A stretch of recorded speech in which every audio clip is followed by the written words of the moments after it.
Hello, नमस्कार दोस्तों। आज के इस वीडियो में हम एसएससी सीएचएसएल 21 मार्च 2023 के शिफ्ट फर्स्ट के मैथ्स के प्रश्न सोल्व करेंगे और ये आज हमारा प्रैक्टिस सेट 33 है। ठीक है, अब 3 सेट और बचे हैं तो उनको भी हम जल्द ही कंप्लीट कर लेंगे। और ये जितने भी आपके 36 के 36 सेट हैं इनकी सॉल्यूशन पीडीएफ एक साथ टेलीग्राम चैनल पर अपलोड कर दी जाएगी। तो जिन्होंने टेलीग्राम नहीं ज्वाइन कर रखा है वो जाकर टेलीग्राम ज्वाइन कर सकते हैं। ठीक है, रिविज़न के टाइम में ये पीडीएफ आपकी बहुत ज़्यादा हेल्प करेंगे। ठीक है, तो चलिए फटाफट से शुरू करते हैं क्वेश्चन नंबर फर्स्ट से। अब इसमें देखिए ये आपको यहाँ पर दे रखा है त्रिभुज पी क्यू आर की दो माध्यिकाएं क्यू टी और आर एस जी बिंदु पर समकोण पर एक दूसरे को प्रतिच्छेद करती हैं और क्यू टी 18 सेंटीमीटर है और आर एस 27 सेंटीमीटर है। तो क्यू एस की लंबाई आपको कैलकुलेट करके बतानी है। तो यहाँ पर अगर आप पहले ट्राइंगल बनाएंगे पी क्यू आर, पी और ये क्यू और ये आर, ठीक है, तो इसमें अगर आप यहाँ पर दो माध्यिकाएं खींचें क्यू टी और ये आर एस, तो ये मान लीजिए यहाँ पर आपके पास क्यू टी माध्यिका है और ये आपके पास यहाँ पर आर एस माध्यिका है। आपसे बोला गया यहाँ पर ये दोनों माध्यिकाएं जो है एक दूसरे को समकोण पर प्रतिच्छेद करती हैं और यहाँ पर ये जहाँ पर प्रतिच्छेद करती हैं वो आपको बिंदु जी दिया गया और ये जी बिंदु जो है इस त्रिभुज का क्या होगा, केंद्रक होगा। और आपको पता है कि केंद्रक जो है ये आपके पास क्यू एस माध्यिका थी, ये आपके पास यहाँ पर क्यू एस और ये यहाँ पर ये क्यू टी माध्यिका थी और ये आपके पास यहाँ पर आर एस माध्यिका थी। ठीक है, आपको पता है कि केंद्रक जो है माध्यिकाओं को 2:1 के अनुपात में बांटता है। ठीक है, तो ये आपके पास 2 यूनिट तो ये 1 यूनिट, इसी तरह से ये आपके पास 2 यूनिट तो ये आपके पास 1 यूनिट। तो यहाँ पर देखिए आपको मैंने बताया था कि अगर यहाँ पर भुजाएं बराबर दे रखी होती ये क्यू टी और आर एस, तब यहाँ पर आप इसमें डायरेक्ट क्यू एस कैलकुलेट कर लेते और जितने गुणा आपके पास ये भुजाएं दे रखी हैं उतना गुणा आप इसको कर देते, आंसर आ जाता। बट यहाँ पर ये आपको आर एस और यहाँ पर जो है ये क्यू टी दोनों अलग अलग दे रखी हैं। तो यहाँ पर देखिए क्यू टी आपके पास टोटल कितना हुआ, क्यू टी आपके पास 2 और 1 यहाँ पर 3 यूनिट हो रहा है, जबकि यहाँ पर क्यू टी की लंबाई आपको प्रश्न में कितनी दे रखी है, 18 सेंटीमीटर। तो यानी कि डेटा यहाँ पर कितना गुणा लिखा हुआ है, 6 गुणा लिखा हुआ है। तो यहाँ पर अगर आप इस क्यू सी की बात करें तो 6 दूनी का 12 यूनिट आपके पास, 12 सेंटीमीटर जो है ये क्यू सी आपके पास आ जाएगी। इसी तरह से यहाँ पर आप आर एस में देखेंगे तो आर एस आपके पास टोटल 2 और 1 3 यूनिट ये भी है। बट यहाँ पर प्रश्न में आपके पास इसकी वैल्यू कितने दे रखी है, 27 सेंटीमीटर दे रखी है। तो यहाँ पर ये डेटा जो है 9 गुणा आपको दिखाई पड़ा। तो यानी कि ये भी आपके पास एस जी जो है 1 ना होकर 1 का 9 गुणा करेंगे यानी कि 9 सेंटीमीटर आपके पास ही आ जाएगी। तो आप पाइथागोरस थ्योरम लगाकर क्यू एस की लंबाई जो है वो आप यहाँ पर कैलकुलेट कर सकते हैं, ये वाली। ठीक है, तो यहाँ पर अंडर के अंदर क्या करेंगे, आप 12 का स्क्वायर कर देंगे प्लस का 9 का स्क्वायर कर देंगे तो 144 प्लस का 81 करेंगे, या आपके पास 225 बनेगा अंडर के अंदर, यानी कि 15 सेंटीमीटर आपके प्रश्न का सही जवाब हो जाएगा। तो ऑप्शन नंबर 4 जो है ये आपका सही आंसर होगा। ठीक है, नेक्स्ट देखिए। अब इसमें देखिए फरहान और अमन दिल्ली से हरियाणा जा रहे हैं, उन दोनों की चाल में अंतर और उनकी चाल का योग आपको क्रम से दे रखा है, 40 और 60 किलोमीटर बराबर है। अगर इस रेस को फरहान अमन से 8 मिनट पहले पूरी कर सकता है तो वह दूरी याद कीजिए जो दोनों को पूरी करनी चाहिए। पहले तो यहाँ पर देखिए फरहान और ये अमन की जो है स्पीड में अंतर जो है ये आपको 40 दे रखा है और फरहान और अमन जो है इनकी स्पीड का योग आपको 60 दे रखा है। तो आप यहाँ पर देखिए फरहान की अगर कैलकुलेट करेंगे तो दोनों का सम करेंगे यानी कि 40 प्लस का 60 100/2 करेंगे। वे 40 प्लस का 60 100/2 करेंगे तो 50 आपके पास फरहान की स्पीड आ जाएगी। अमन की स्पीड की बात करें तो दोनों का डिफरेंस करेंगे, दोनों का डिफरेंस 20 का और बट्टे 2 करेंगे तो 10 आपके पास यहाँ पर अमन की स्पीड आ जाएगी। दोनों की अलग अलग स्पीड आपके पास आ चुकी है और यहाँ पर दोनों द्वारा जो है डिस्टेंस जो कवर की जाएगी वो आपकी यहाँ पर सेम होगी। वो डिस्टेंस हम यहाँ पर डी मान लेते हैं और यहाँ पर देखें फरहान अमन से 8 मिनट पहले जो है यहाँ पर पूरी करता है रेस को। ठीक है, तो यानी कि फरहान यहाँ पर तेज़ दौड़ता है अमन से, यानी कि अमन यहाँ पर जो है इसकी स्पीड कम है तो यहाँ पर इसको टाइम ज़्यादा लगा होगा। ठीक है, ज़्यादा लगा होगा यानी कि दूरी बट्टे अगर चाल आप करेंगे तो यहाँ पर अमन का आपके पास टाइम आ जाएगा, इसमें से माइनस कर देंगे फरहान का टाइम यानी कि दूरी बट्टे चाल यानी कि D/50। ये दोनों का डिफरेंस, टाइम का डिफरेंस बराबर 8 मिनट के आना चाहिए। बट यहाँ पर ये 8 मिनट में आपको दे रखा है, इसको घंटे में कन्वर्ट करेंगे तो 60 से डिवाइड करेंगे तो ये 0 से 0 यहाँ पर ये काट दीजिए, ठीक है। अब यहाँ पर देखिए 2 से काटेंगे तो ये 4 आ जाएगा, और ये 2 से काटेंगे तो ये 3 आ जाएगा, 4/3। इधर सोल्व करेंगे तो 5d माइनस का d करेंगे, 4d/5 आ जाएगा, और इक्वल टू क्या आपके पास 4/3। 4 से 4 कट जाएगा तो d इक्वल टू क्या आ जाएगा 5/3। ये किलोमीटर में जो है आपके पास आंसर आ जाएगा 5/3। नेक्स्ट देखिए, अब इसमें देखिए एक समलंब प्लेट की 2 समांतर भुजाओं की लंबाई आपको दे के 15 सेंटीमीटर, 9 सेंटीमीटर और उनके बीच की दूरी 6 सेंटीमीटर है। इस प्लेट पर जो है 3 रुपये प्रति स्क्वायर सेंटीमीटर के दर पर कॉपर प्लेटिंग की जानी है, ठीक है। प्लेट के ऊपरी भाग पर कॉपर प्लेटिंग करने की कुल लागत कितनी होगी, ये आपको कैलकुलेट करनी है। तो यहाँ पर देखिए समलंब यानी कि यहाँ पर ये जो ट्रेपेजियम है इसका एरिया का फॉर्मूला क्या होता है 1/2 इंटू में ये आपके पास यहाँ पर दोनों समांतर भुजाओं के बीच की दूरी 6, और यहाँ पर ये 2 आपके पास समांतर भुजाओं की लंबाइयाँ जो दे रखे इनका सम कर देंगे, ठीक है, इंटू में। तो 15 प्लस का 9 करेंगे, ये आपके पास यहाँ पर इसका एरिया कैलकुलेट होकर आ जाएगा। ये क्या है सेंटीमीटर स्क्वायर में एरिया आपके पास आ चुका है, ठीक है। 1 सेंटीमीटर स्क्वायर को पेंट करने में 3 रुपये का खर्चा आता है, तो इतने को पेंट करने में यहाँ पर गुणा 3 कर देंगे, यानी कि इतने का खर्चा आएगा। तो 2 से ये कट जाएगा 3 बार, और यहाँ पर 3 तरीका 9 हो जाएगा, ये 24 हो जाएगा, और यहाँ पर इंटू में 9, 24 नमा 216 आपके पास यहाँ पर करेक्ट आंसर आ जाएगा, ठीक है। नेक्स्ट देखिए, तिलक का वेतन पहले वर्ष में 15% बढ़ता है, दूसरे वर्ष में 20% घटता है, और तीसरे वर्ष में 25% बढ़ता है। अगर इन 3 वर्षों के बाद तिलक का वेतन जो है 23,000 है, तो इन 3 वर्षों के प्रारंभ में जो है तिलक का वेतन ज्ञात कीजिए। अब प्रारंभ में यहाँ पर वेतन मान लेते हैं कि x रहा होगा, ठीक है। तो x वेतन इसका रहा होगा, और इस पर यहाँ पर पहले वर्ष जो है 15% बढ़ता है, इसकी फ्रैक्शन वैल्यू 3/20 हो जाएगी, यानी कि 20 पर 3 का इंक्रीमेंट हुआ तो 23/20 इसका कैलकुलेट करेंगे। अगले वर्ष 20% की फ्रैक्शन वैल्यू यहाँ पर देखिए 1/5 होती है, लेकिन यहाँ पर घटता है तो 5 से 1 घटता है, यानी कि 4/5 हो जाता है, ठीक है। इसके बाद 25% बढ़ता है, 1/4 इसके फ्रैक्शन वैल्यू, यानी कि 4 पर 1 बढ़ता है, तो यहाँ पर ये 5/4 इसका कैलकुलेट करेंगे। ये जो आपके पास यहाँ पर टोटल वेतन कैलकुलेट होकर आएगा, ये आपको यहाँ पर 23,000 दे रखा है 3 वर्ष के अंत में, ठीक है। तो ये बराबर 23,000 कर दीजिए, इसको कैलकुलेट कर लीजिए भाई। यहाँ पर ये देखिए 5 से 5 कट जाएगा, 4 से 4 कट जाएगा, 23 से काटेंगे ये 1000 आ जाएगा, 20 से गुणा कराएंगे इधर, तो x इक्वल टू कितना आ जाएगा 20, और ये आपके पास 1000 आ जाएगा, ठीक है। तो 20,000 आपके प्रश्न का सही जवाब हो जाएगा। नेक्स्ट देखिए, इसमें देखिए ए किसी कार्य का 3/8 भाग 36 दिनों में पूरा कर सकता है, बी उसी कार्य का आधा भाग जो है 27 दिनों में पूरा कर सकता है। निम्नलिखित में से कौन सा या कौन से कथन सही है। तो यहाँ पर देखिए ये ए जो है यहाँ पर टोटल 8 काम है, 8 में से 3 भाग जो है 36 दिन में कर सकता है। 8 में से 3 भाग 36 दिन में कर सकता है, कितने गुना है 12 गुना, तो टोटल काम कितने दिनों में कर सकता है 12 8 96 दिनों में कर सकता है, यानी कि ए जो है यहाँ पर टोटल काम 96 दिनों में कर सकता है। इसी तरह से यहाँ पर देखिए बी यहाँ पर आधा काम, आधा का मतलब 1/2, 2 में से यहाँ पर 1 यूनिट का काम जो है यहाँ पर ये 27 दिनों में पूरा कर सकता है, यानी कि यहाँ पर डेटा 27 गुना लिखा हुआ है, तो टोटल 2 यूनिट का काम कितने दिनों में करेगा भाई 27 दूनी का 54 हो जाएगा, यानी कि बी जो है हमारा ये 54 दिनों में टोटल काम करेगा। दोनों का एलसीएम लेंगे भाई 16 6 96 और ये आपके पास 6 9 54, यानी कि 6 से दोनों डिवाइड हैं, तो फिर यहाँ पर 16 और 9 यानी कि 16 9 144 हो जाएगा, इंटू में 6 कर देंगे, ये इन दोनों का एलसीएम आ जाएगा, ठीक है। मैंने क्या किया यहाँ पर 96 और 54 का एलसीएम कैलकुलेट किया, जब 96 से इसको डिवाइड करेंगे तो ये आपके पास यहाँ पर 16 9 144 हो जाएगा, और 16 6 96 ये 9 इसकी ए की एफिशिएंसी आ जाएगी, ठीक है। 54 से इसको डिवाइड किया तो यहाँ पर ये 16 इसकी बी की एफिशिएंसी आ जाएगी, ठीक है। अब यहाँ पर ए की एफिशिएंसी आपसे बोला गया कि ए जो है बी से यहाँ पर कम कुशल है। ए यहाँ पर 9 यूनिट का काम करता है एक दिन में, बी यहाँ पर 16 यूनिट का काम करता है एक दिन में, तो इसका मतलब ए तो कम कुशल है, और यही आपसे स्टेटमेंट फर्स्ट में बोला गया, यानी कि स्टेटमेंट फर्स्ट आपका करेक्ट दे रखा है। अब सेकंड पर आ जाते हैं भाई। सेकंड में आपसे क्या बोला गया है कि ए और बी मिलकर कार्य करते हुए समान कार्य का 11/15 भाग 36 दिनों में पूरा कर सकते हैं। चेक करा लीजिए, ये आपके पास यहाँ पर टोटल वर्क है, इसका 11/15 कैलकुलेट करेंगे, 144 इंटू में 6 का 11/15 कैलकुलेट करेंगे। ये जो काम आपके पास निकल के आया, ये दोनों यहाँ पर ए और बी मिलकर काम करेंगे, तो दोनों की एफिशिएंसी मिलाकर देखिए 16 और 9 25 यूनिट की एफिशिएंसी हो रही है, यानी कि दोनों मिलकर इस काम को करेंगे तो 25 की एफिशिएंसी से करेंगे, तो 25 का इसमें डिवाइड कर दीजिए भाई। इसको अगर आप यहाँ पर सोल्व करते हैं तो देखिए यहाँ पर ये आपके पास 3 से ये डेटा डिवाइड है, 4 त्रिका 12 हो जाएगा। 3 से डिवाइड करेंगे तो 4 त्रिका 12, 8 त्रिका 24, 48 आ जाएगा।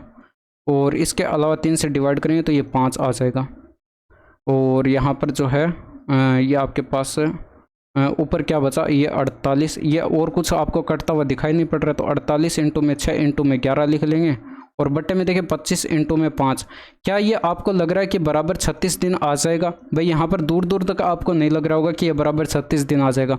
तो स्टेटमेंट सेकंड जो है ये आपका इनकरेक्ट हो जाएगा, तो केवल फर्स्ट जो है ये आपका सही होगा। ठीक है, नेक्स्ट देखिए। अब बाकी इंग्लिश वाले इसे पढ़ सकते हैं वीडियो को पॉज करके। ठीक है, अब इसमें देखिए ये आपको कोट की वैल्यू दे रखी है और टेन की वैल्यू दे रखी है, और यहाँ पर एंगल पी और क्यू का मान क्या है ये आपको कैलकुलेट करके बताना है। तो इसमें यहाँ पर देखिए कोट की वैल्यू 0 कितने डिग्री पर होती है, 90 डिग्री पर, यानी कि इसका मतलब पी प्लस का क्यू बराबर क्या होना चाहिए, 90 डिग्री।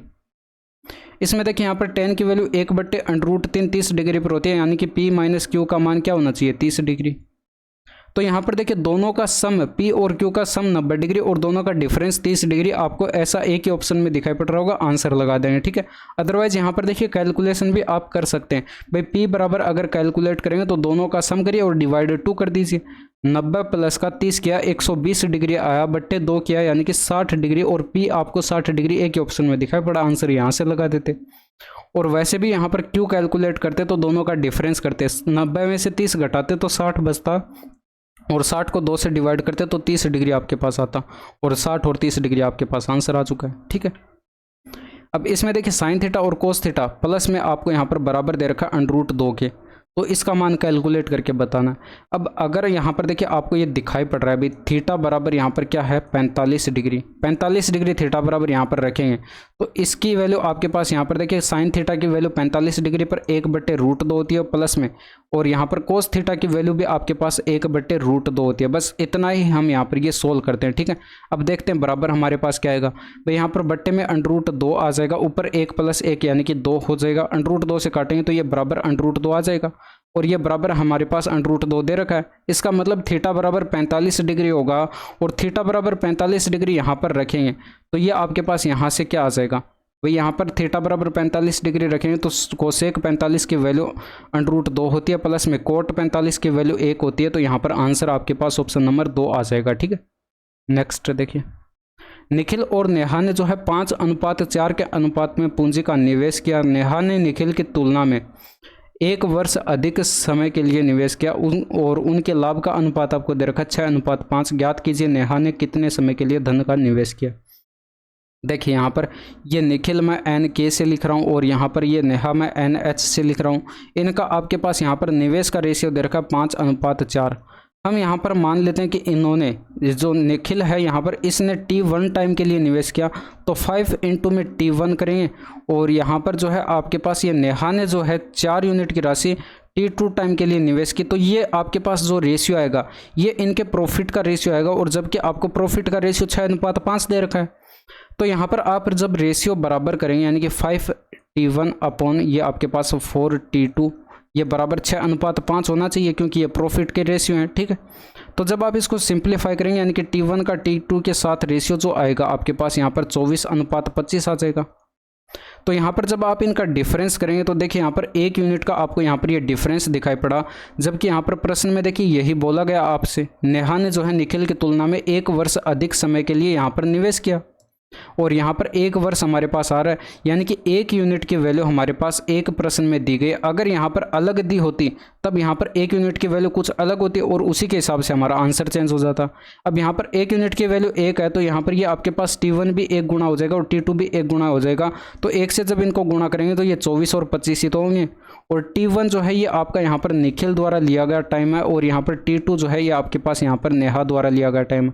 आपसे पूछा किसका गया, नेहा का आपसे पूछा गया। भाई आपको यहाँ पर नेहा ने कितने समय के लिए धन का निवेश किया, तो 25 वर्ष के लिए इसने धन का निवेश किया। आंसर लगा दीजिए ऑप्शन नंबर 2। ठीक है, अब इसमें देखिए सभी कंपनियों की कुल आय कुल व्यय का कितना प्रतिशत है।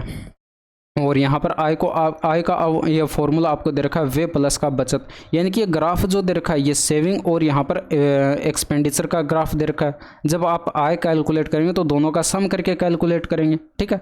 तो आपको कुल आय कैलकुलेट करनी है और कुल व्यय कैलकुलेट करनी है और फिर प्रतिशत कैलकुलेट करना है। इंग्लिश वाले इसे पढ़ सकते हैं वीडियो को पॉज करके, ठीक है। बाकी यहाँ पर देखिए डेटा भी आपको इसमें क्लियर दिखाई पड़ रहा होगा। जब आप यहाँ पर आय कैलकुलेट करेंगे तो यहाँ पर देखिए दोनों का योग करेंगे, 500 300 800 हो जाएगा और ये 1000 1800 हो जाएगा और ये आपके पास 600 ऐड करेंगे तो 2400 हो जाएगा और यहाँ पर 800 ऐड करेंगे तो 3200 और यहाँ पर 3700 और 3700 और 500 हो जाएगा 4200 और यहाँ पर ये 4600 और ये 5200 और ये आपके पास यहाँ पर 1200 ऐड करेंगे तो ये 6400 आपके पास यहाँ पर टोटल हो जाएगा, ठीक है। ये टोटल आपके पास आय आ जाएगी और यहाँ पर टोटल एक्सपेंडिचर भी आपको कैलकुलेट करना था, टोटल एक्सपेंडिचर भी आपको कैलकुलेट करना था। तो आप यहाँ पर क्या करेंगे 300 600 आपके पास कितना हो जाएगा 900 और ये 500 1400 और ये 1800 और 1800 और 1200 कितना हो जाएगा 3000 हो जाएगा। तो 6400 जो है 3000 का कितना प्रतिशत है यही आपसे पूछा गया था। तो 30 से यहाँ पर 30 आप यहाँ पर कट कर देंगे और 640 में 3 का डिवाइड करेंगे तो 3 दूनी का 6 3 एकम 3 और देखिए यहाँ पर 21 करके आपको एक ही ऑप्शन दिखाई पड़ रहा है भाई 20। ये आपके पास यहाँ पर 213.33% जो है ये आपके प्रश्न का सही आंसर हो जाएगा, ठीक है। तो पूरी कैलकुलेशन आपको करनी नहीं है।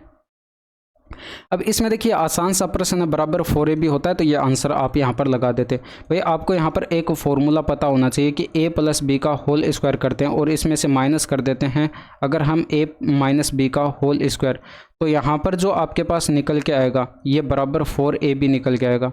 अब यहाँ पर a की जगह तो आपके पास यहाँ पर p लिखा हुआ है, ये a की जगह लिखा हुआ है और यहाँ पर b की जगह आपके पास यहाँ पर क्या लिखा हुआ है 2q लिखा हुआ है। तो यहाँ पर आप बराबर 4ab करेंगे तो यानी कि बराबर 4 इंटू में a की जगह आप p रख देंगे और b की जगह आप यहाँ पर क्या रख देंगे 2q रख देंगे। तो यहाँ पर 4 दूनी का 8 pq आपके पास आंसर आ जाएगा। इस तरह से आप इसको समझ सकते हैं। अब इसमें देखिए बल्लेबाज आर ने जो है कितने रन बनाए, तो बल्लेबाज आर का देखना है यानी कि 32% यहाँ पर लिखा हुआ है और टोटल रन आपको यहाँ पर 500 प्रश्न में दिए गए हैं। तो यहाँ पर 500 का अगर आप कैलकुलेट करेंगे 32 यानी कि 32%, तो 20 से 20 कट जाएंगे, 5 3 का 15 हो जाएगा, 5 दूनी का 10 यानी कि 160 आपके प्रश्न का सही आंसर होगा। और इंग्लिश वाले इसे पढ़ सकते हैं वीडियो को पॉज करके, ठीक है। अब इसमें देखिए इसका मान कैलकुलेट करना है तो 1045 की वैल्यू 1 होती है। जब आप ऊपर 1 माइनस 1 करेंगे तो यहाँ पर बराबर 0 आएगा। अब ये ऊपर आपके पास ये जो वैल्यू है ये आपके पास यहाँ पर बराबर 0 आ चुकी है। तो यहाँ पर आप देखिए 0 के अंदर अब बट्टे में आपका यहाँ पर कुछ भी हो उससे आपको यहाँ पर कोई मतलब नहीं है। ये आंसर जो आपके पास आएगा ये 0 ही आएगा। तो ऑप्शन नंबर 2 आपके प्रश्न का सही आंसर हो जाएगा। त्रिभुज XYZ में y सबसे छोटा कोण है और एंगल y बराबर आपको दे रखा 25 डिग्री है। यदि कोणों का अनुपात ये है तो सबसे बड़ा कोण आपको बताना है XYZ में, ठीक है। तो सबसे छोटा कोण यहाँ पर देखिए 5 यूनिट का सबसे छोटा कोण होगा और ये सबसे छोटा कोण आपको 25 डिग्री यहाँ पर दे रखा है। तो ये 5 यूनिट की वैल्यू 25 दे रखी है तो यहाँ पर डेटा 5 गुना लिखा हुआ है। तो सबसे बड़ा कोण आपका यहाँ पर 20 यूनिट का होगा तो ये भी आपके पास यहाँ पर 20 न होकर 20 का 5 गुना करेंगे तो 100 डिग्री जो है ये आपके प्रश्न का सही जवाब हो जाएगा। यदि कुल वस्तुओं में से 60% को 20% की हानि पर बेचा जाता है और शेष वस्तुओं को 5% के लाभ पर बेचा जाता है तो कुल हानि प्रतिशत क्या होगा। अब देखिए इस प्रश्न को थोड़ा सा ध्यान से समझिए। अगर हम यहाँ पर टोटल वस्तुएं कितने मान लें 100 मान लें, ठीक है। तो 100 का 60% यानी कि 60 ही तो होगा और एक वस्तु का मूल्य अगर हम यहाँ पर 100 रुपये मान लें तो यहाँ पर टोटल 60 वस्तुओं का कितना हो जाएगा, ये आपके पास यहाँ पर 6000 हो जाएगा, ठीक है। ये आपके पास सीपी कॉस्ट प्राइस आ जाएगा। और यहाँ पर देखिए 20% की हानि पर बेचा जाता है यानी कि 100 पर अगर 20% का लॉस होगा यानी कि 80 में इसे बेचा जाता है। तो टोटल हमारे पास कितनी वस्तुएं थी 60 वस्तुएं थी भाई। टोटल वस्तुएं हमारे पास 60 वस्तुएं थी और एक वस्तु को यहाँ पर 80 रुपये में बेचा जाता है। तो 60 इंटू में 80 करेंगे 8 छिके 48 हो जाएगा और ये 4800 में यहाँ पर ये बेची गई, ठीक है। तो ये सेलिंग प्राइस हो जाएगा। तो टोटल यहाँ पर देखिए लॉस कितने का हुआ 1200 का हुआ। इसी तरह से यहाँ पर देखिए बाकी आपके पास कितनी वस्तुएं बची यानी कि 100 में से यहाँ पर 60 बेच दी गई। अब बची कितने भाई यहाँ पर 60% बेच दी गई तो 40% बची। जब 100 का 40% कैलकुलेट करेंगे तो 40 ही तो होगा। तो यहाँ पर 40 वस्तुएं बची और यहाँ पर एक वस्तु का मूल्य हमारे पास 100 रुपये है। तो इसको भी यहाँ पर 100 से गुणा कराएंगे तो टोटल आपके पास इनका कॉस्ट प्राइस कितना हो जाएगा 4000 हो जाएगा। ठीक है, ये कॉस्ट प्राइस आ जाएगा। अब यहाँ पर सेलिंग प्राइस लिखेंगे तो यहाँ पर देखिए 5% का लाभ होता है, तो 100 पर यहाँ पर 5% का लाभ होता है, क्योंकि 100 हमारे पास कुल मूल्य था एक वस्तु का।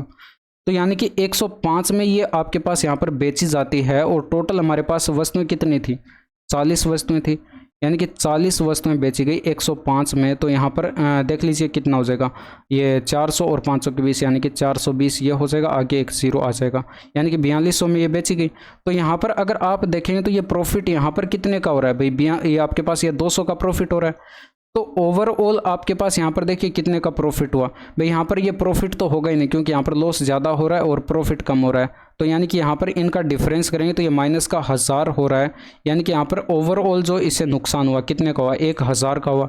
1000 का नुकसान हुआ कितने पर भाई, ये कैलकुलेशन यहाँ पर देखिए समझाने में इतना टाइम लग रहा है, बाकी यहाँ पर खुद से करेंगे तो बिल्कुल भी टाइम नहीं लगेगा।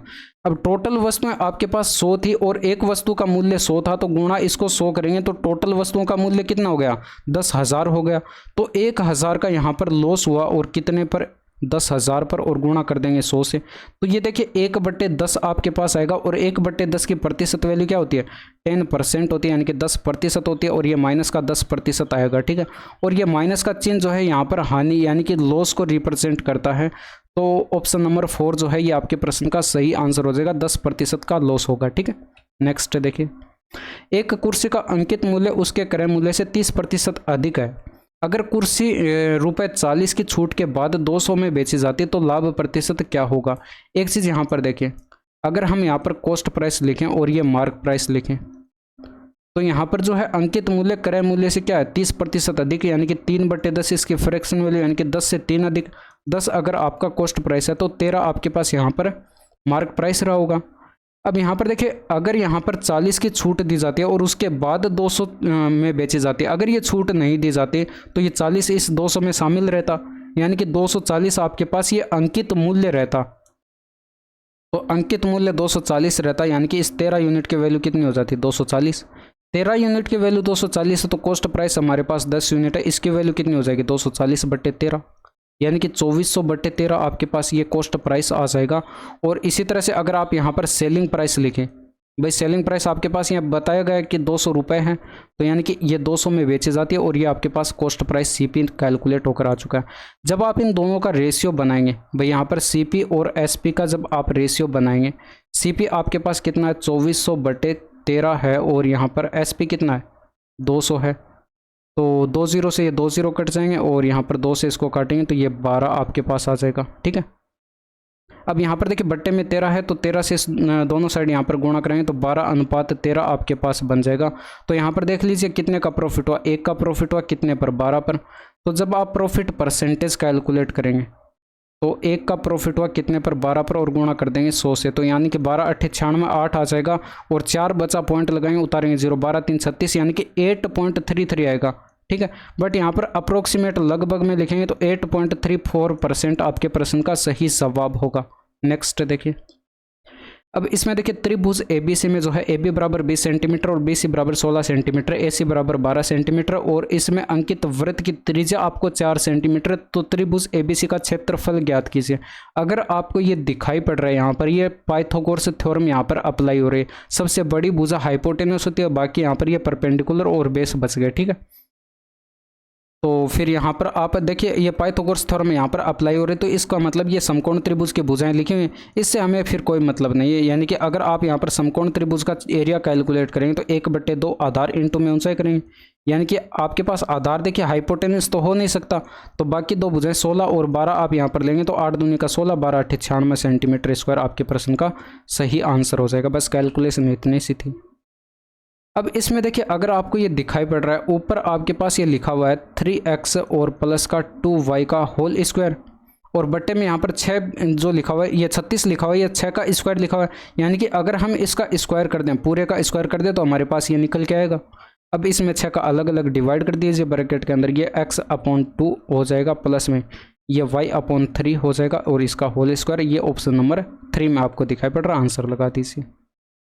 कर्मचारी C, D और E के वेतन का औसत क्या है। तो इंग्लिश वाले इसे पढ़ सकते हैं वीडियो को पॉज करके। भाई आपको एवरेज कैलकुलेट करना है C, D और E का। ठीक है, तो सी डी और ई में अगर आप यहाँ पर देखें तो 300 200 500 हो जाएगा और ये 400 900 900 को डिवाइड कर देंगे 3 से तो ये आपके पास यहाँ पर 300 आपके प्रश्न का सही जवाब हो जाएगा। ठीक है, नेक्स्ट देखिए। अब इसमें देखिए यहाँ पर एल एन और आर द्वारा जो है बनाए गए कुल रन कितने हैं, तो एल का देखना है, एन का देखना है और आर का देखना है। तो यहाँ पर ये 29 और ये 12 31 41 और यहाँ पर 13 यानी कि 54% हो जाएगा। और 54% कैलकुलेट करेंगे किसका भाई, कुल रन आपको 700 दे रखे यानी कि 700 का कैलकुलेट करेंगे तो 20 से 20 कट जाएंगे, 7 पंचे 35 और 700 के 28 यानी कि 378 आपके प्रश्न का सही आंसर आ जाएगा। ठीक है, इंग्लिश वाले इसे पढ़ सकते हैं वीडियो को पॉज करके। ठीक है,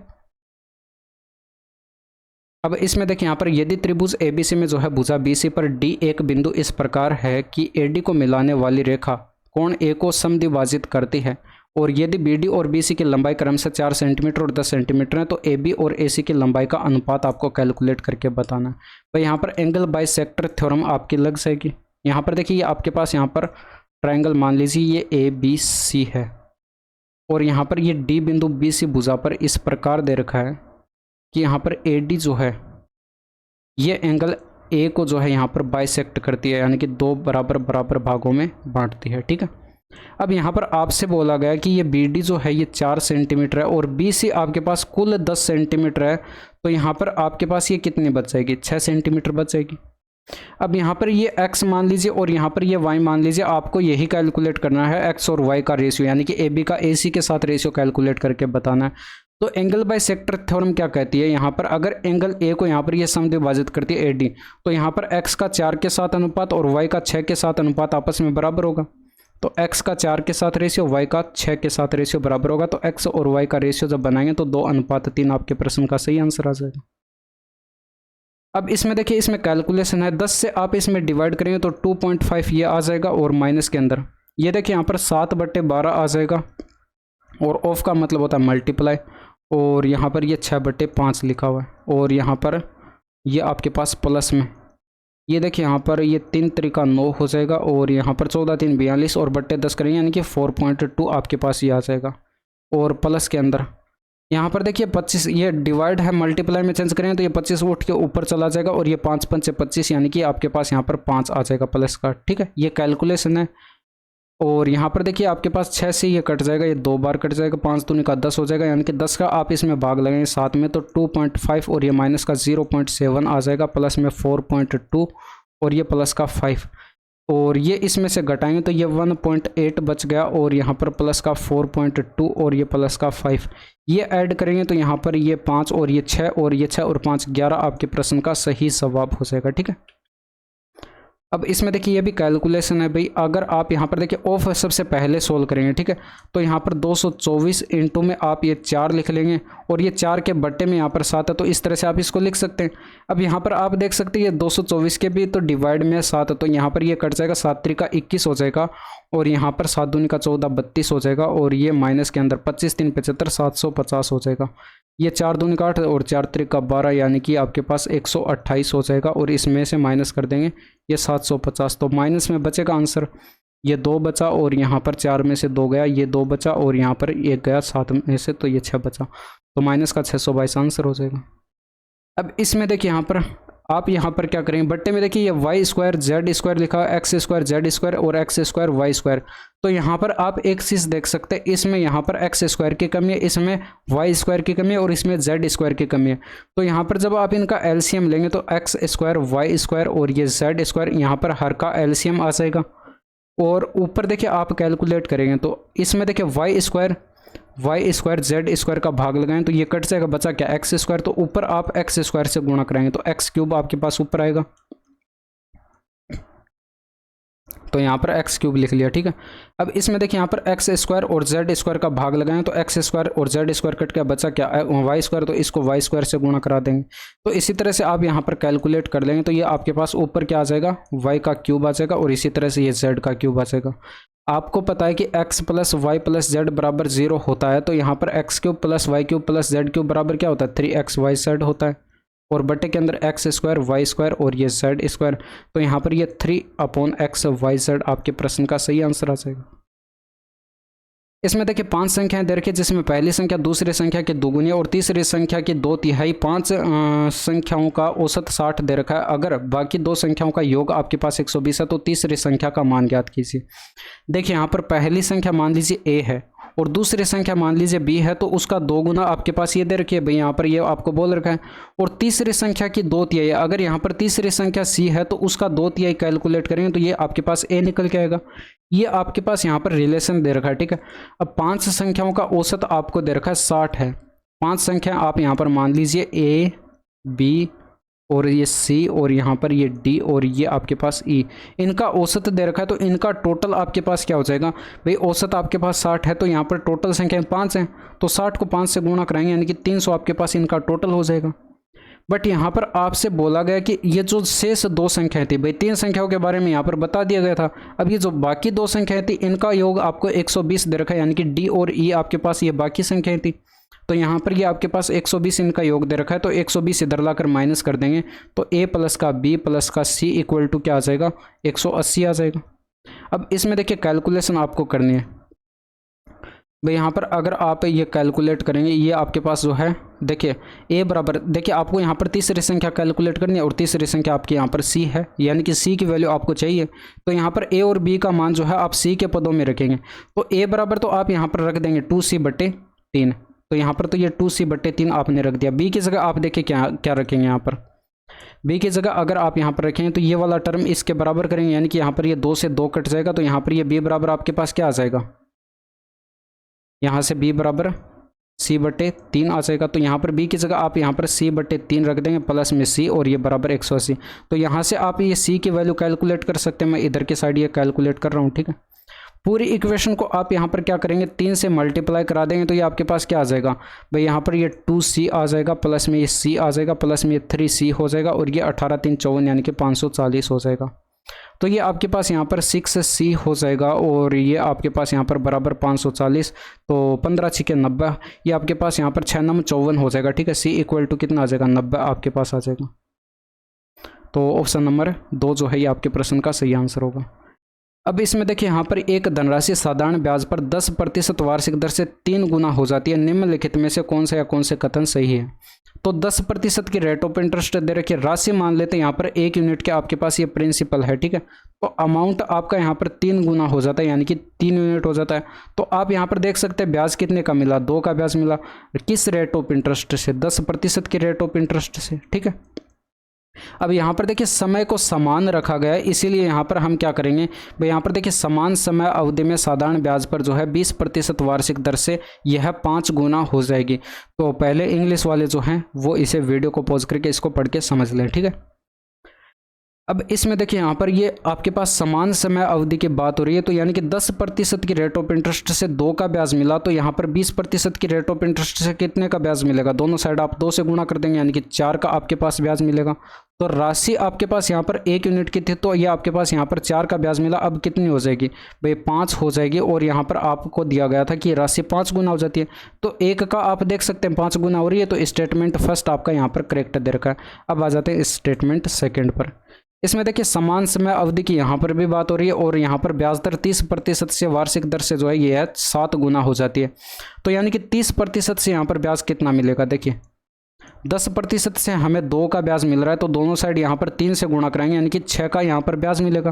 तो राशि हमारे पास 1 यूनिट की थी और अब यहाँ पर 6 का ब्याज मिला, यानी कि आपके पास अमाउंट क्या हो जाएगा, ये 7 यूनिट का हो जाएगा। तो यहाँ पर देखिए 1 का कितना गुना हो रहा है, 7 गुना हो रहा है, और यहाँ पर यही आपसे बोला गया प्रश्न में 7 गुना हो जाती है। तो यहाँ पर जो है स्टेटमेंट सेकंड भी आपका करेक्ट दे रखा है। तो फर्स्ट और सेकंड दोनों ही आपके सही हैं। तो इस तरह से ये आपके यहाँ पर 25 के 25 प्रश्न कंप्लीट हो जाते हैं और बाकी की अगली शिफ्ट का हम नेक्स्ट वीडियो में डिस्कस करेंगे, ठीक है। तो आज के लिए इतना ही, मिलते हैं आपसे नेक्स्ट वीडियो में। That's all for today. Thank you, धन्यवाद, बाय बाय, टेक केयर।